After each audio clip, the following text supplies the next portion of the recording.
አሰላሙ አሌይኩም ወራህመቱላሂ ወበረካቱ። እንዴት ናችሁ ቤተሰብ? ሰላም ናችሁ ሆይ? ሰላም ሁኑልን ኢንሻአላ። ዛሬ በአዲስ ርዕስ በአዲስ ሀሳብ መጥቻለሁ። ላይክ፣ ሼር፣ ሰብስክራይብ እያደረጋችሁ ቤተሰብ ሁኑ ኢንሻአላ።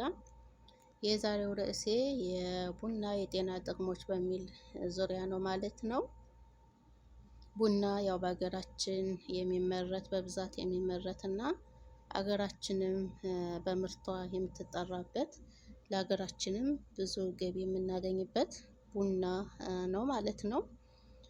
ለኢትዮጵያ በብዛት የገቢ ምንጭ የሆነው ወደ ውጭም በመላክ የምትታወቀው የቡና ምርት ነው ማለት ነው። እና ስለዚህ የቡና ጥቅሞች ምን ምን ናቸው በሚለው ዙሪያ እንወያያለን። አብራችሁን ቆዩ ማለት ነው።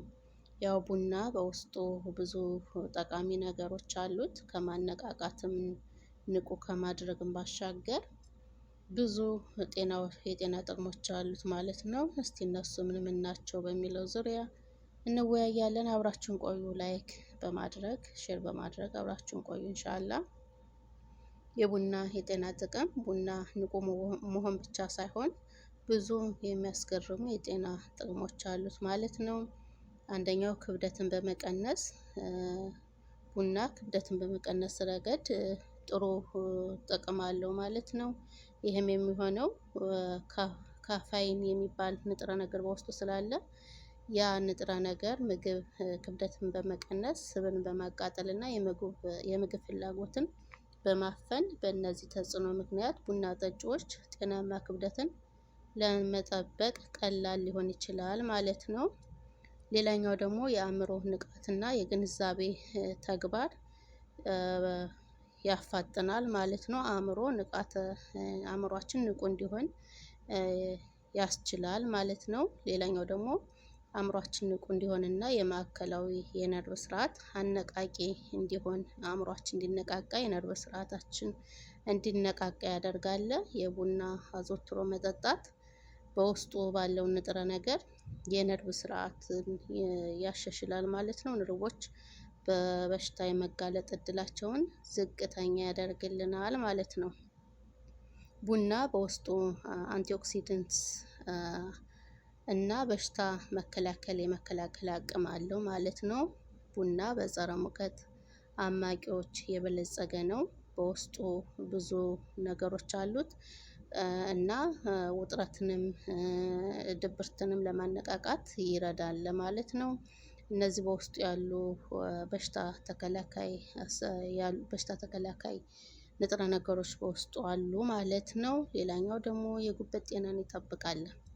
ቡና በሚገርም ሁኔታ የጉበት ጤናን ይጠብቅልናል። ያው ጥናቶች እንደሚያሳዩት ቡና ጠጪዎች በጉበት በሽታ የመጋለጥ እድላቸው ዝቅተኛ ነው። ቡና ዘወትረው የሚጠጡ ሰዎች ለጉበት በሽታ አይጋለጡም ማለት ነው። ሌላኛው ደግሞ ያው ቡና ውስጥ ያለው ውህዶች የጉበት በሽታዎችን ወይም ጉዳቶችን ለመጠበቅ ይረዳል ማለት ነው።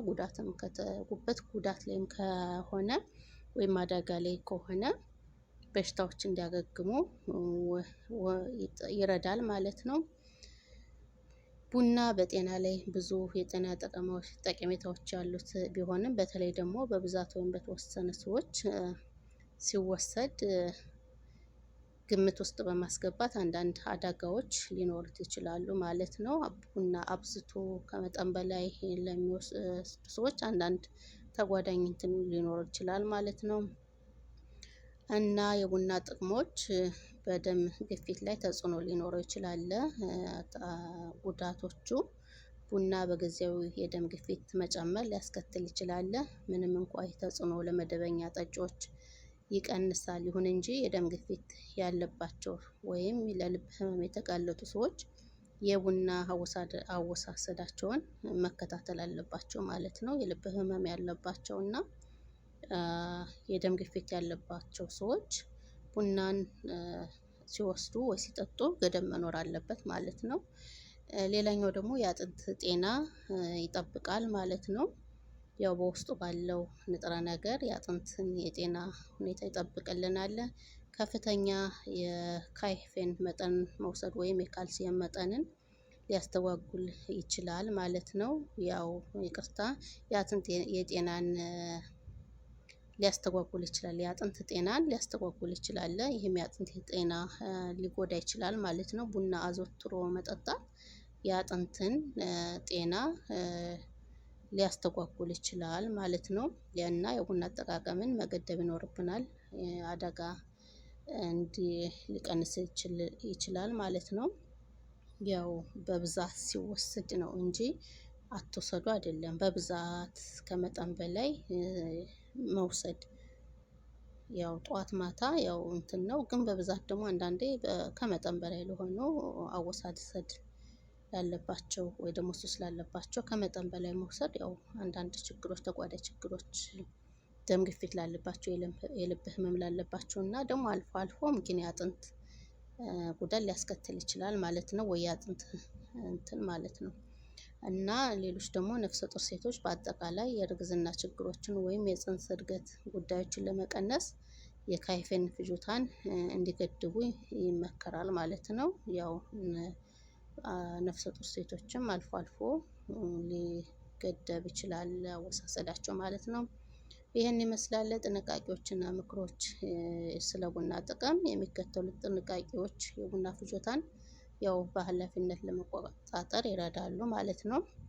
ቡና ያው ሐኪምን ማማከር፣ የቡና አወሳሰድ፣ የልብ ህመም፣ ሌሎችም ችግር ካለባችሁ የልብ ምትንና የደም ግፊትን እንዴት እንደሚጎዳ ትኩረት መስጠት።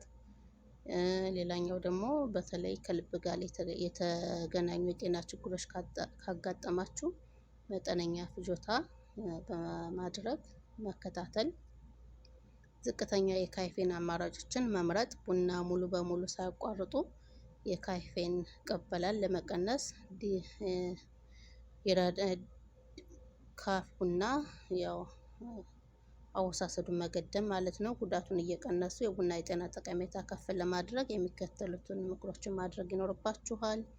ያው ቡና ከፍተኛ የካሎሪ ይዘት ያላቸው ወይም የስኳር እና ጣዕመ ቅመም፣ ሽሮፕ የቡና የጤና ጥቅም አቅሞች ይገድቡ።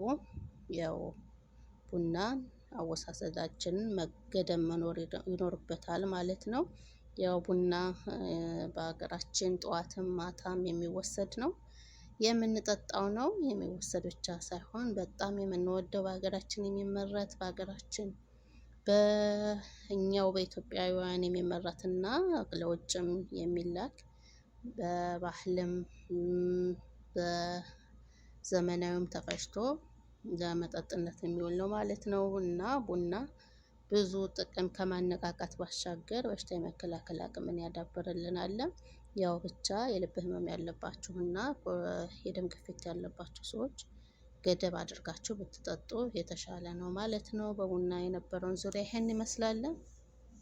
በቀጣይ በሌላ ርዕስ በሌላ ሀሳብ እስከምንመጣ ሰላም ሁኑ። ላይክ፣ ሼር፣ ሰብስክራይብ ማድረጋችሁን አትርሱ። አበረታቱን። ሀሳብ አስተያየት ካለ ኮመንት ላይ ጻፉልን። ጥፋትም ካለ የምናስተካክለውም ነገር ካለ ኮመንት ላይ አስቀምጡልን። ኢንሻአላህ እናስተካክላለን። በቀጣይ በሌላ ርዕስ በሌላ ሀሳብ እስከምንመጣ ሰላም ሁኑ። አሰላሙ አሌይኩም ወረህመቱላሂ ወበረካቱሁ።